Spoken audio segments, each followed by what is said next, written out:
Bonsoir Geneviève. Bonsoir. Je suis enfin ravie de t'avoir au Meetup saison 2. Cela fait un an que je t'espère. Eh ben, moi aussi, j'étais curieuse de savoir en quoi consistait ce concept.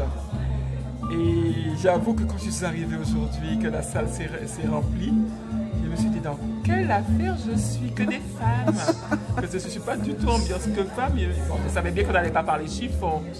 Et vraiment, ce fut un premier meet-up absolument positif. Je ne savais pas à quoi m'attendre. Et voilà, c'était très enrichissant. Bon, et le réseautage, voilà, parmi etc. de personnes, on trouve toujours 2 ou 3 personnes avec lesquelles poursuivre ou dont on s'enrichit de leur expérience et vice-versa. Et des profils différents. Et bon, voilà. Béatrice, c'est Béatrice Fabignon?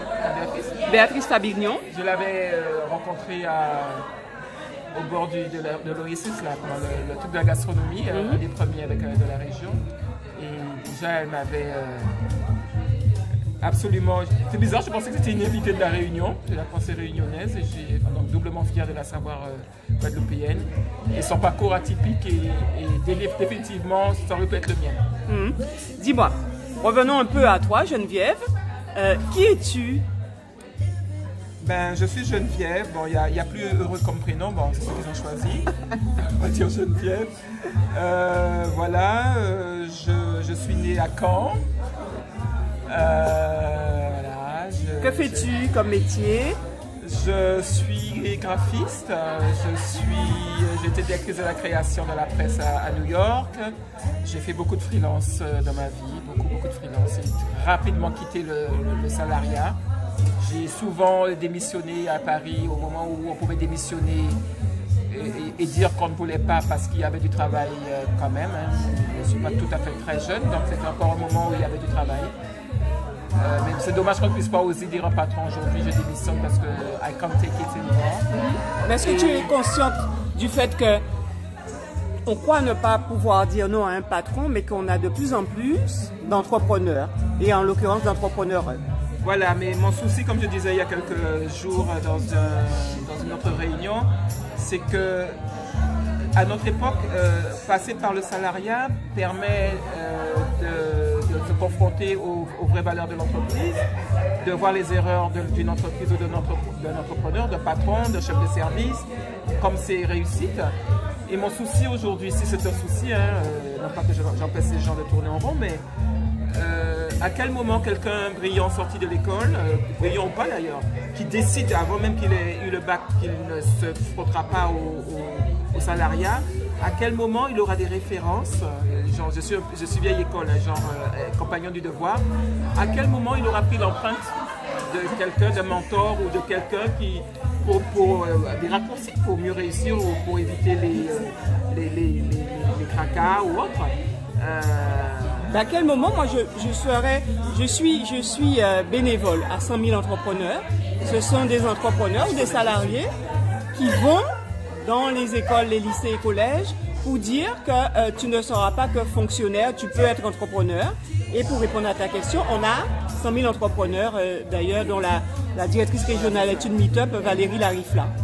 Alors, et l'autre, un des soucis aussi, c'est que être entrepreneur, quel que soit le statut, c'est aussi gérer tellement d'autres choses. Et ça a été les propos de notre grande Béatrice Fabignon.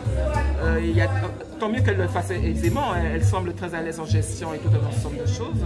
En RH avec toutes les équipes qu'elle gère. Mais comment du jour au lendemain, quelqu'un qui n'est pas passé par cette étape d'avoir été managé, comment il managera et donc c'est le souci souvent de la Guadeloupe d'avoir le premier département qui a etc. de création d'entreprise, mais est-ce le plus important, est-ce de créer ou est-ce de durer? C'est ça, c'est une question que je garde. Est-ce qu'on pourrait revenir avec une forme de réponse à nos prochaines vidéos? Très volontiers. Super. Prochain meet-up d'ailleurs. D'accord, je suis ravie de t'avoir. Je pense que tu es l'une des conférencières, futures conférencières, et tu ne le sais pas encore. J'ai l'honneur de te l'annoncer. Comme on dit pas jeune, Néo, tu veux voir les ans. Que dirais-tu aux femmes qui ne sont pas là, Geneviève?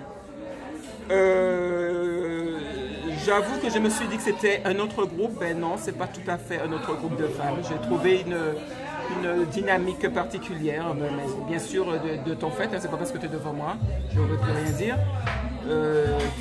Avec ton franc-parler, je ne m'attends pas à être brossé dans le sens du poil. Ce que tu as annoncé, you deliver, man, woman.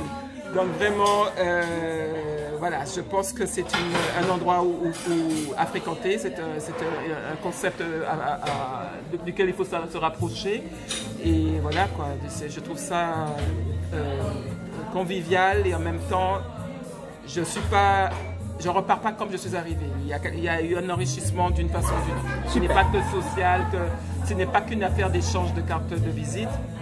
Voilà, la façon dont ça se présente, c'est-à-dire qu'on est dans une salle plus ou moins de travail ou enfin de réunion ou de conférence et on passe après à la partie festive et dégustative. C'est un schéma aussi sympathique parce que voilà, ça veut bien dire que c'est pas juste une affaire d'être autour de table avec une musique bord de plage et cocktail. Non, il y a une partie sérieuse, on va dire, mais sérieuse et cool quand même. Je te remercie infiniment. Merci, Geneviève. Je t'espère au prochain meet-up. Merci. À très vite. Bye bye.